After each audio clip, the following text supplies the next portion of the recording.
Thanks for joining us in the beautiful First Star Logistics studios for In the Trenches with Dave Lapham. Special guest Andrew Whitworth. He talks about that high school career. He talks about his outstanding collegiate career at LSU, his NFL career with the Cincinnati Bengals and the Rams. But what else? What's he going to do? How much tread left on the tire? What's he going to do when he's done playing football? He talks about it all, and I think you're really going to like it.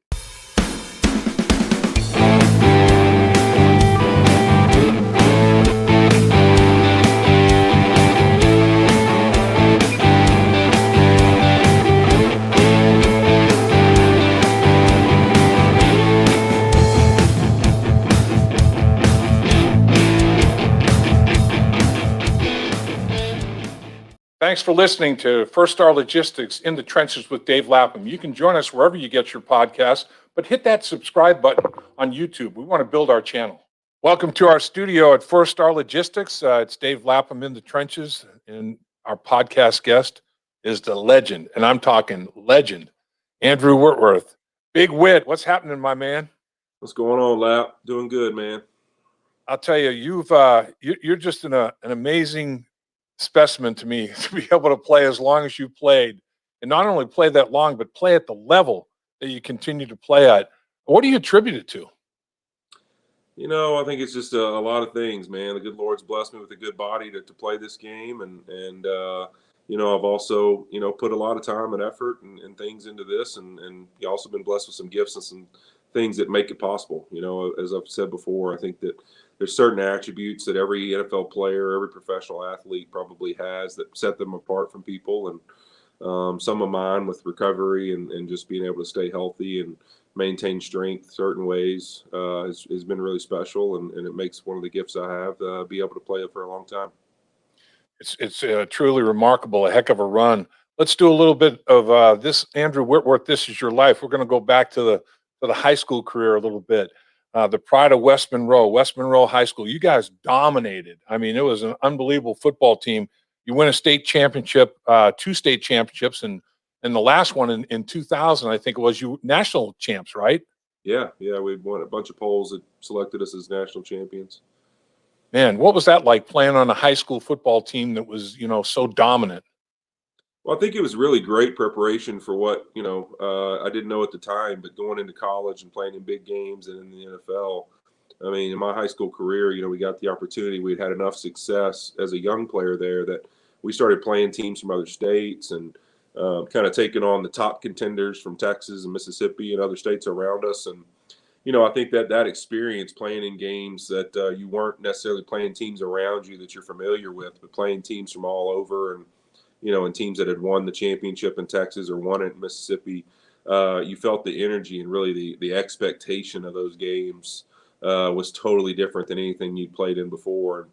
I think just creating that environment was really special of almost that, you know, you have to be at your best in this exact moment type thing at that young of an age, man. The energy, the excitement around those games is something I'll never forget. You know, at high school, you were a tennis champion as well as an outstanding golfer. So, I mean, your athletic ability, you know, showed itself obviously at an early age. And did tennis, the footwork and the lateral movement and all the things that you have to be a good tennis player, did that translate to football for you? Well, you know, Lau, that tennis thing's actually a fantastic story that you would love for me to share. Okay. You know, this is the funny thing about, you know, media and when you really talk about these books that colleges make of kind of, you know, where you're talking about kids and what they've done, kids you've signed. So the real story behind this tennis thing is great because over the years it's grown into this champion tennis player thing that is so funny. Me and the sports director at LSU laugh about this all the time because it never fails and it comes up. And what really happened was when I was at LSU, they're doing my bio for the book. And he's like asking me, what are other sports that you had success in as a kid? And so I'm like, well, I mean, I you know, I won a tennis tournament at a young age, like at a local tournament. And so I tell him that, and like, you know, we kind of put it in the bio thing, and you know, it grows like the next year, some other person kind of fills out my bio, sees that, kind of adds a little to it. Then I get in the NFL and it kind of like starts adding like in my bio, you know, it went from like youth tennis champion to like junior high tennis champion to like high school tennis champion. To like at one point, I remember doing an interview Super Bowl week a couple years ago when we made it as a Ram. That somebody like asked me, like how many tennis titles I won in high school, and I was just, so what really happened is literally was like when I was 9, 10, 11 years old, I was going to tennis camps because my dad's an avid tennis player, loves it, still plays it to this day at 70 something years old. Wow. Multiple matches every week and loves the game. I would go to tennis camps and being a really big, long, athletic kid, I did really well at that age at tennis camps, and I would win these little trophies and all this stuff. And so I had them up in my room. And so my youth tennis champion has turned into being like, the next Andre Agassi that like decided to give it up for the game of football. But yeah, I mean, tennis obviously was something that hand-eye coordination and the footwork, learning at a young age. Basketball and tennis and soccer were really the sports that I played when I was young. I played some baseball. I didn't really love it that much, but it wasn't movement enough for me. But I loved tennis and soccer and basketball. And I think, not knowing it, but later on in life, those sports really becoming this big, really tall, long player really helped me at a young age learn how to move well for my size. And I think that's really something that contributed to my career. I've seen you play golf. You do have a hell of a golf swing, and you're pretty accomplished golfer. And as we speak, where are you now? And are you what are you doing, and who are you doing it with? Yeah, I'm actually out in Las Vegas on a little golf trip with a couple guys that were former Cincinnati Bengals, and Clint Bowling and Eric Winston, and we try to catch up time to time, and we're out here playing a little golf together, playing 3 or 4 different places just for a couple days, and then heading back to our families. But good to catch up with those guys and share some good football stories and chase that little white ball around. Yeah, those bonds, people don't understand how tight those bonds get. I mean, you guys will be lifelong friends. There's no doubt. Yeah, I mean, especially in your position groups, you look throughout the NFL. The time you spend, especially now, even really. I mean, I think of like when I got in the league, how much things were like offense, defense, and you met a lot, you installed a lot that way. Everything was kind of done like that, and then now you almost like don't even have team meetings or like group meetings anymore. It's literally just you and your O-line like sitting in a meeting room, because now things have gotten so complex. You don't really have time to like waste people's time and say, all right, we're going to now only talk to this group in this meeting for a little while, so you guys just sit still. Like there's not enough time. So like your offensive line coach is really installing everything that a coordinator would do now, and your receiver coach is installing everything for the receivers just to the exact stuff they need to know. And so like your line time or your time in your room, that's literally all you do every day, 4, 5, 6 hours a day is just sit in that room together. So I think that bond and the tightness that you create in those position groups is something that lasts for a really long time, and you appreciate the time and the effort everybody's put in to be together. Well, you got a heck of a wife. I mean, for Melissa to let you go out there and play some golf with the boys and take care of the 4 kids, that's got to be. I'm sure they miss Daddy. When you get back, they're going to be all over you, aren't they? Oh yeah, and they're also getting to that stage now, Lap. They're getting, they're 10, 10, 9, and 6. So my 10-year-olds and my 9-year-old, they're getting kind of cool, and they got their buddies and stuff. So it's fun. They miss me on the weekends, but during the week they don't even know I'm alive. They want to be at their buddy's house, or they want to go play baseball or have some fun. I mean, it's a fun age to watch them grow up and get a little independence for sure. So it's a lot of fun, and Melissa's a good woman for letting me go play some golf and hang out, and I'm sure I'll be reciprocating that here soon. Well, you go to LSU, Whit, from high school, and you have 52 starts, second most I think ever for a collegiate offensive lineman. That's pretty impressive. And your longevity and your accountability and your durability and all those kind of things start to show themselves. And you win a national championship. So you win a national championship in high school. You win a national championship at LSU. Now Andrew Whitworth is starting to get a reputation as a big time winner. Yeah, I mean, it was it was such a cool opportunity to go from a high school that was having that kind of success, and really, when I was in high school, I thought for a long time there that I was going to be a Florida Gator. I was, a huge Spurrier fan, and loved Florida for a while there, followed them a lot, and really, pretty much kind of decided that's where I was going to go. And then LSU hires a guy named Nick Saban, and I literally go to Florida's camp in the summer, having gone through the process with them for a while, and decide that, when I'm heading home, I'm like, I'm going to be a Florida Gator. And I can remember having the conversations with my mom and dad and them just being like, not that happy about it, but excited that I've got all these offers and all these things going on, but not excited about me wanting to go to Florida. And then we're just literally on the way home, and LSU's like, why don't you, when y'all are driving home from Florida, why don't y'all stop through Baton Rouge? We'd love to, have him in for a visit and just get to meet Coach Saban. And that was his first year there, right after he got hired. And I stop in, meet Coach, and have a sit down with him. And next thing I know, things changed immediately. I just, for whatever reason, there was just a feeling that he was really special and different and something I had not heard before. And I just thought there was something really unique about him. And, I went from deciding thought I was going to be a Florida Gator to committing to LSU almost like within the next couple of weeks and starting the recruiting process. I told Coach Saban that if I was going to go there, then I was going to try and get all the best players in the country to come there with me, because I thought that was the only way you win. And so I started trying to recruit guys and forged some great relationships through that we still laugh about, some of those awkward phone calls for an 18-year-old to call another 18-year-old or something. Hey, man, I'm Andrew. Hey, I'm Ben. I remember Ben Wilkerson, who also played in Cincy too. Sure. It's the first time we ever spoke. I called him trying to recruit him to LSU, and we had the most awkward 2-second conversation ever. And we still laugh about that to this day, and then to go to LSU, have the success we had and win a national championship together. That's another one of those bonds that'll be special forever.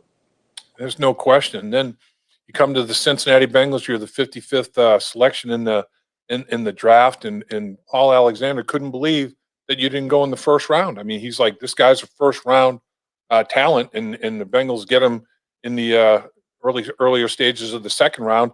What was it like for you on draft day? What was your draft day like, Whit? Yeah, I mean, it was unique. I was down in Baton Rouge, hanging out with some buddies and actually some guys that ended up, one of them ended up getting drafted by Cincy a couple days later in Benny Brazil, and Benny and I have been close, for ever since we met in college, and Yep. Still really close now. And, it's those, again, the game of football, those bonds that are created. And so, yeah, it was a fun day in the sense of getting drafted and having an opportunity. I didn't know anything about Cincinnati, Ohio, and or know where that road was going to take me, but it was a really special one, obviously. And I can still remember just being the eager kid I was and how I've always been. Jamie and Sandy and some of the ladies from Cincy calling to book flights and get the draft picks in town, and me being like, well, actually, I've already booked my own flight. I've already got my own hotel, and I'm coming on this day, and them just laughing like, hilarious that this kid's so eager to get here. He wasn't even going to wait for the process to play out. And, but it's good memories, that's for sure. So there's an injury to Levi Jones, and Steinbach goes out to left tackle. Witt comes in at left guard against the Cleveland Browns, and Rudy Johnson rushes for 145 yards. Team rolls up 481 yards offense. Pretty good start, man. That's a pretty good first start for you, It was a really good start. The only unfortunate part of that story is I think we lost like 8 guys in that game. Even though it was such a good game, I remember we had so many injuries that happened in that one game. It was unbelievable. But it was a really cool experience to get out there and have your first chance of success, and just getting out on an NFL football field, putting your hand in the ground and seeing how it goes. Let me ask you, Whit, the fact that you started out as a guard in the National Football League, and then now, kick out to tackle quickly and establish yourself, go to the Pro Bowl, I think it's at least 4 times that I can recall, and be one of the best of your generation. I mean, in my mind, when Anthony Munoz was playing left tackle, the Bengals went to the Super Bowl twice in the 80s. When you were playing left tackle, Bengals went to playoffs 5 straight years. You guys are the 2 best left tackles in the history of the franchise. Was playing left guard initially, did it make it easier to play left tackle, more difficult, no factor at all? What was that like? Because people are talking about, boy, the 5th pick in the draft this year could be an offensive lineman that they're projecting to play tackle, or he may start out at guard. What was that like for you? I think it was a great experience. I mean, getting out and having confidence on the NFL football field is one of the biggest things. I mean, any sport you're playing, confidence is one of the biggest factors in trusting yourself. And so I think for me, I mean, starting off and playing your first time, I wouldn't say that it'd be great for every tackle. It's like certain guys that are built that way, strength wise and levers and all that. Yeah, it can be a challenge if they don't have certain talent, skill levels to play inside because it is very different in there. Right. But for me, it was really good because I was built kind of to handle inside and to play really well in there. And so I got to get in there and have some really good success and feel good about myself as a player. And even if I wasn't quite ready to play the tackle position, I was prepared to be a really good football player and understand what confidence was and believing in going out and executing and going against some guys that were really good. And I think that being in there really created an ability and a confidence to do your job and feel like, man, I love this game and I want to be good at it. And it created that hunger and to get to play left tackle my rookie year, and then move inside for a year or so, was really just playing both those spots. I had a great understanding. And I think it also helped me as I went on my career to teach guys who played beside me. And there were young players coming in the league like, hey, man, I kind of know how to play both. So, like, this is where it's a little different. These are the things you got to do a little different when you're inside compared to outside. And I think that's why it's always been good, like combination with who I've played with left guard. And we've always had a lot of success together. It's helped me kind of help each other at that position. In December 2010 against the Pittsburgh Steelers, you catch a touchdown pass. What was that like, Whit? Huh? To make Pretty the cool. play? Dave Lapham here, and every day I am grateful for my experience to have played professional football. As a player, I realized self-motivation, leadership, and appreciating your teammates are key. At First Star Logistics, you can use those same attributes to create the life you want for you and your family. Build your future by working hard like I did. You'll see results both on and off the field. Call First Star Logistics today and be part of our winning team. Yeah, it was my birthday weekend, and I was pretty special moment. I also had twins on the way. Wow. Born that next February. So I didn't get to tell my wife that we had that play in that week because she was pretty far along with twins, and I didn't want anything bad to happen because she was so eager or nervous. So I was like, you know what? I'm going to just not tell her about it, and I'll let the excitement and joy be good. But that almost backfired because I think she almost had the babies when it happened. So, it was a cool moment. That's for sure. Something I'll never forget. In 2014, you allowed no sacks and only one hit on Andy Dalton the entire season. I mean, you almost pitched a perfect season, except for one hit. What do you remember most about that season? I mean, did everything just fall into place for you? What was that season like for you?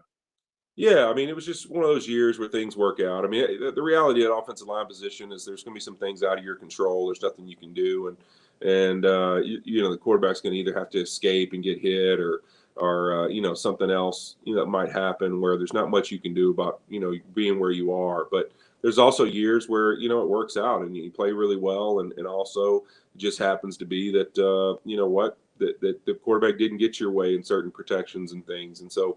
It was one of those years where everything kind of fell together in a great way. I think it was, a really good season for me. I mean, I think I've had seasons as good, but maybe just the situations weren't the same. It's one of those things that I think you take a lot of pride in making sure you keep the quarterback clean and you do your job, whatever that is on a play. And that was one of those years that everything fell together and you feel really good about it. It's something that you'll always keep as what a special season it was to go out and execute at that level.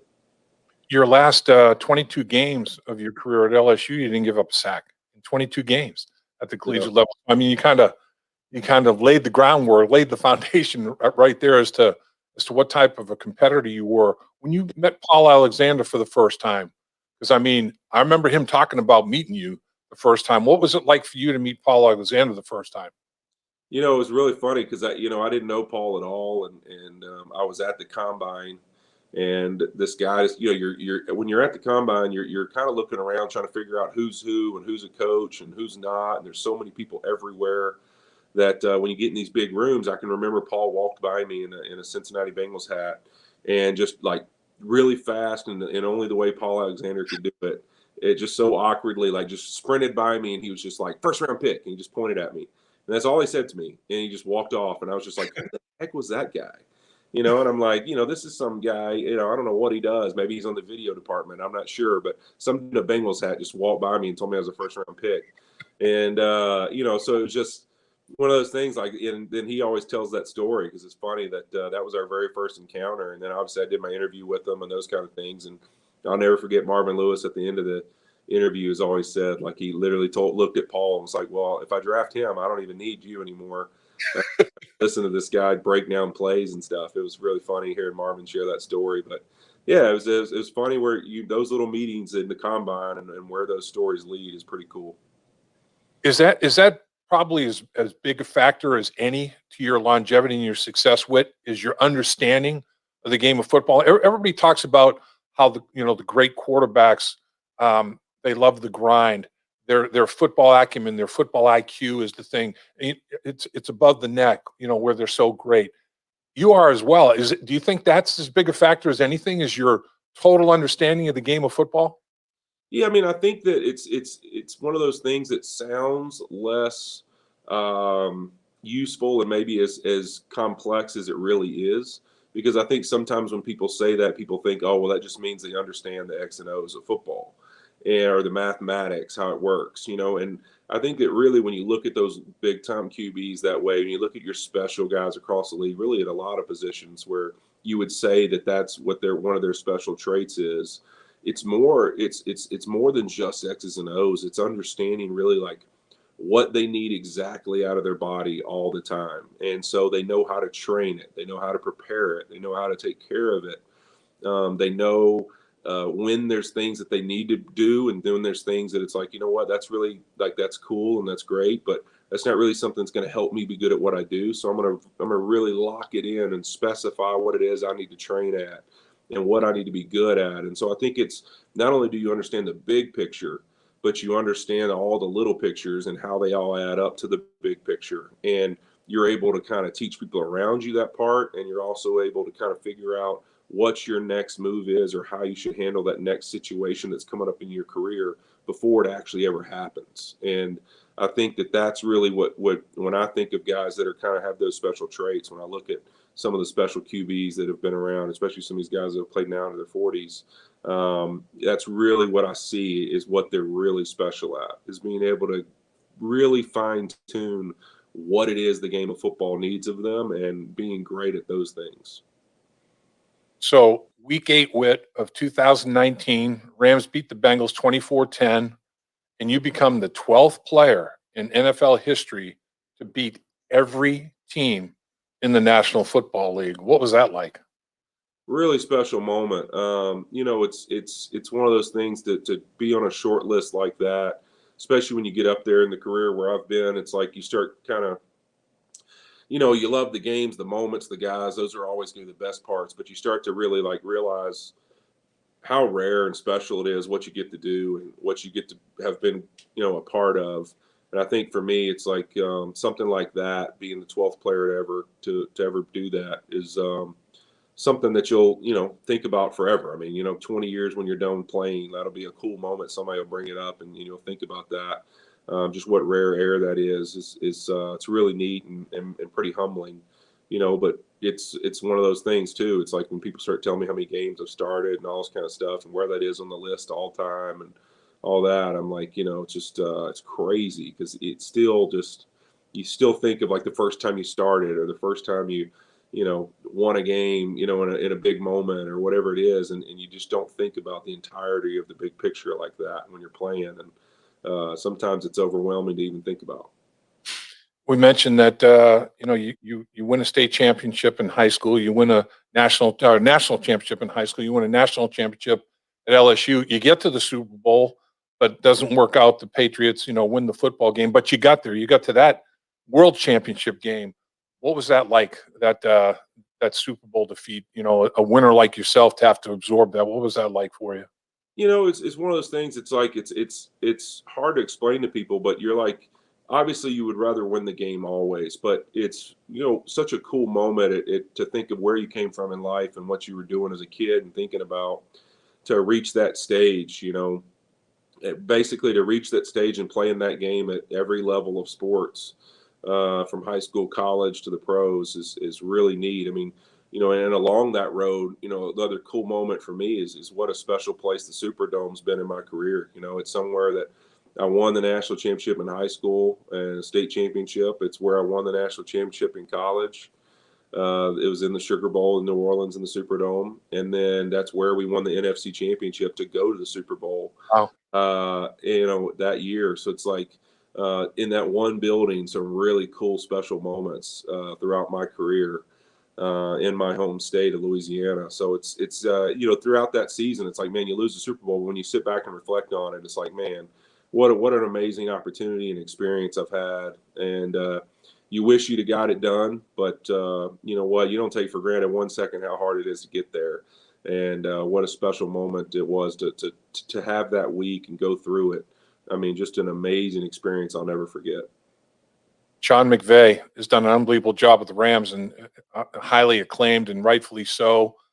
Zach Taylor is part of the Sean McVay coaching tree as such. And you guys all were part of that Super Bowl game.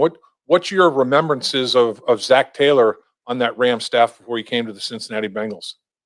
Yeah, I think Zach was one of those guys that you could tell just was different. And, he had almost a way he carried himself that set him apart from other guys, and a confidence in the system and understanding it and being able to explain what was important and what were priorities and all those things.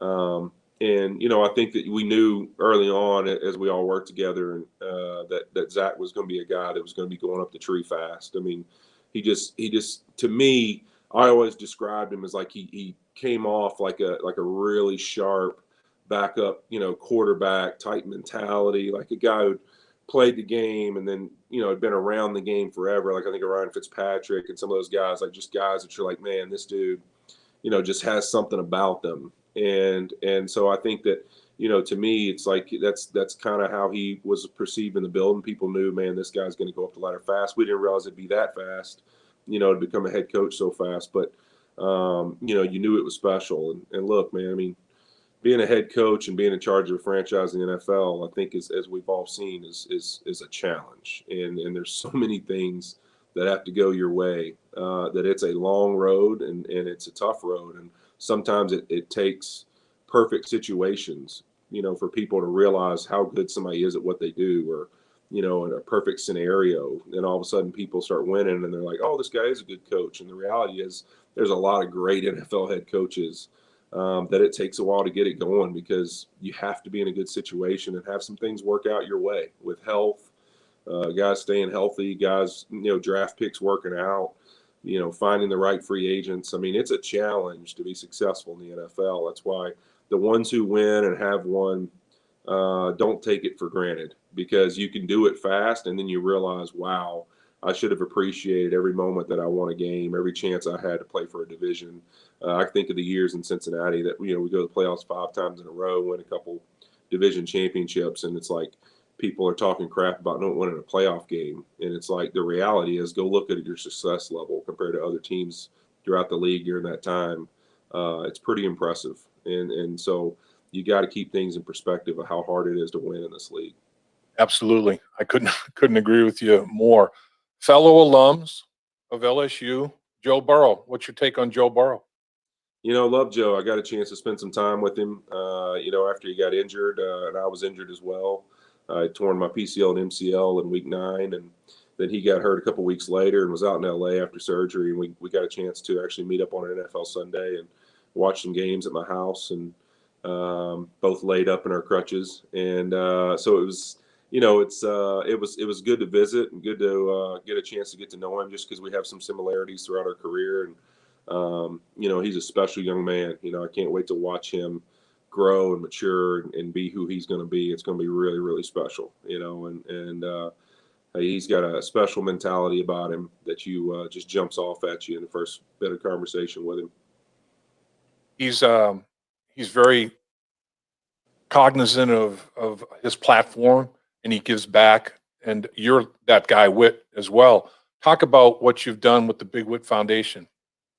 Yeah, I mean, we've had great opportunity throughout, 15 years playing in the NFL to do some really special things, whether it be in Cincinnati or in LA now with the Rams, and then also a bunch of stuff in Louisiana. And I think to me, it's just, I think now we're way more diverse than we probably were when we started out. It was more around being around kids and youth and high school impact and some elementary impact, and now we're kind of all over the map with stuff because there's just so many things that I've gotten an opportunity to be a part of that are really special to me, whether it be with the military or homelessness, and also still staying in that youth platform, in a bunch of different ways. And I think that that's one of the things that I'll remember most about my NFL career. All the wins have been awesome. All the great moments have been cool. A lot of accolades I'll be really proud of, but the impact that, you've been able to have on people's lives, to me, will always be the number one thing that matters to me. And that'll be something I'll be really, really proud of is the impact we've been able to have in the communities that we played in and where we grew up and are from. I saw during the pandemic that you made a $250,000 contribution to a food bank out in LA. That's unbelievable. Whit. Congratulations on what you're all about, my man. Hey, I appreciate it. It's one of those things in life, man. What you can do for other people, so much more rewarding than what you can do for yourself. And I think to be able to achieve and have some chances to have a lot of success in the NFL, the platform and really the opportunity it's given me, I don't take for granted to spread that impact out, amongst people that I don't necessarily know, because I know that there's a lot of factors that happen in my life that probably I don't take notice of how much other people probably played into my success and played into where I am. And that's just the truth. We all need help. We all need stepping stools in life. And if I can be one or be a way to inspire somebody else, like I said, to me, that's the greatest moment you can have. With the Bengals have the 5th pick in the draft.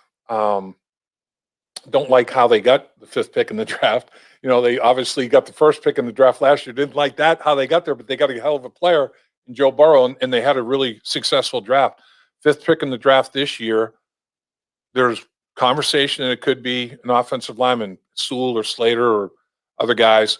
I was just curious how much you watch the college game, how familiar you are with some of these young offensive linemen, if at all, and what your take is on a guy that young playing a position in the AFC North where Cleveland's got bookend first picks of the draft now by signing Clowney, and they have Myles Garrett and Baltimore and Pittsburgh, TJ Watt in Pittsburgh. Baltimore's got rush people. I mean, it's a challenge. What do you think is in store for a young lineman with that 5th pick in the draft potentially? And is there anybody that you've seen that you think would be worthy? Yeah, I mean, I think it's always a challenge at that top place in the draft for teams because, unless you have just one clear, fit need where it's like, all right, this is the only position that really we have to get help at right now, and there's really a dynamic guy there. When you're in that top 10, there's probably 15 to 20 guys that everybody loves, and you're like, man, all right, we better make sure we select the right one. Right. And that's a tough spot to be in. It's a lot harder. It's not as clear cut. It's almost easier to be in the last half the first round and kind of know exactly what you kind of want to take a chance on. And, I don't watch the college game hardly at all. Throughout the process of the league, obviously playing a long time and people, having some value in your opinion, I've gotten to do the last couple of years, break down some draft stuff and see some profiles of guys. And so this year, I got a chance to watch some tape on Sewell and Slater, and because I saw that they were guys that were supposed to be at the top, and right. I really like both those guys. I think that there's some great ability in both of them. I think both of them seem like they could be fantastic players at this level, going to be able to plug and play, and so I really see that's a tough one to me because I can see the argument of Sewell and why there's so much upside and why there's like, man, if this guy, reaches his potential, how young he is, all of that, wow, what a special guy he's going to be. But then you can also see how polished Slater is and the fact that he's strong and he's powerful and just locked into the game. You can tell he's one of those guys that, understanding everything, doing it all the right way is something that takes a lot of pride in, and has played multiple spots. So I think that you can see that he's a guy that's also like, hey, you draft him, you're going to play him. But at the same time, there's some really special skill guys that are sitting out there that you're like, it's one of those things like what came first, right? And it's like, well, all right, if we can protect for one more second, maybe we win. But what if we don't have to protect for one more second because we got the electric guy that gets open. And so that's a tough spot to be in. And I think that there's some great candidates there. So, I understand. I don't envy that position. I know people love those tough early picks, but you don't like how you got there. And sometimes, man, it's a tough call. And I think this will be a really tough one for Cincinnati just because you got some good offensive linemen that are available right there, but you also have some really special skill guys that more than likely will be right there. No question. And one of them is another LSU product, Chase. What do you know about him? Pretty dynamic out there at that wide receiver. That dude's electric, man. He really is. He's one of those guys that immediately, obviously in LSU season when they won the national championship, you start seeing their success and start watching them some. And it's like immediately watching tape of this guy, I'm like, even when he's not catching the ball, I was like, who's this guy down here? He just moves different. You can just see it on tape immediately. And then to see how productive he was. He's young and experienced too, kind of like Sewell. It's like you don't have a ton of tape. You don't have a ton of film out there to watch, but what you watch looks really, really special. And, I've called him kind of a really quicker version or maybe a faster version of an Anquan Bolden. Going to make the tough catches, going to be a great route runner, but also has some burst. And so I think he's one of those guys that is a big moments type player. And like I said, another guy that makes it's like you just wish he wasn't going to be there because it's like it makes the decision tougher again to really try to decide what it is that's important to you. I think that's a great analogy with Bolden because the coaches down there at LSU say that he's a beast, pound for pound. He might be as big a beast as they had. He's so physical, but like you said, like that was Bolden's game, but he runs like 4.37, 11 broad jump, 41-inch vertical. I mean, the guy's a Martian, man. He's a freak. Really he's special. So I think it's like I said, it's a tough spot. Hey, do we, don't have to protect as much, or do we want to protect a little longer? Because between him and Pitts, really, if they're both there, man, it's a tough decision to choose what's the priority. Yeah, and then the other option is to trade back, and maybe you can pick up another second-round pick where you can address offensive line a couple of times as well as an edge rusher and a wide receiver. I mean, who knows? But you don't want to overthink it. You're going to get a hell of a player at 5. You might want to just stick there and pull a trigger, man. Yeah, exactly. And that's the thing. You really have to just hone it down and say, all right, you know what? You can overthink it a million different ways. You could argue both sides of it, but let's choose the 2 best that we think, whether it be the receiver, their tight end, or an offensive lineman, and say, all right, this is what we feel like could have the biggest impact on our season, and we're not going to overthink it or second guess ourselves. We're going to make the decision and go forward with what our football team looks like we think is going to make us the most successful. And those decisions are tough, and you don't envy them, but you know what? That's what you're getting paid to do, and then that's why you love the game so much. This is what makes the NFL so much fun. There's so many variables, and there's so many special guys out there. And those little decisions can lead to a franchise's complete turnaround, and also lead to your franchise going the wrong direction too. And then that's what makes the league so explosive. Finally, Whit, and thanks for carving so much time, man. It's been a sheer joy. There's no question about it. How much longer are you going to play? And when you're done playing, if you thought what you might want to do? Yeah, I think this is probably it. I mean, my goal in 2013 when I had my patella surgery and was kind of going through that was that when I got through it, I was like, man, I just feel like where my body is and how I feel that I could play for a really long time. And I was like, you know what? I think it'd be super cool just to try to take a stab at 40 years old. Like I would love to be on a roster and playing at an elite level and take a snap at 40 as an offensive lineman and especially as a left tackle. To be here and have that opportunity in front of you, I'm excited about that. I still love the game. I still love the locker room. Still a lot of fun to train and try and find ways to better yourself. I love that part of it. And I think Clint and Eric and Andy and most of the guys that have ball played without my career have heard me say I'm retiring next year, probably 10 times. But, it's one of those things that I think this is probably it this year, but I'm excited because I think that there's some things that I've kind of pegged that I think I want to do, and I think that's either getting involved in really in the front office in football, or possibly with a football team, or maybe doing some analyst stuff, TV wise. So those are really the two things I've kind of pegged is what I want to do. Both of them involve studying the game and understanding it better, and being able to kind of spread your thoughts and opinions about the game and about players. And so I think I'm interested in that for sure. And I know I'll be doing something that involves staying around the game for sure.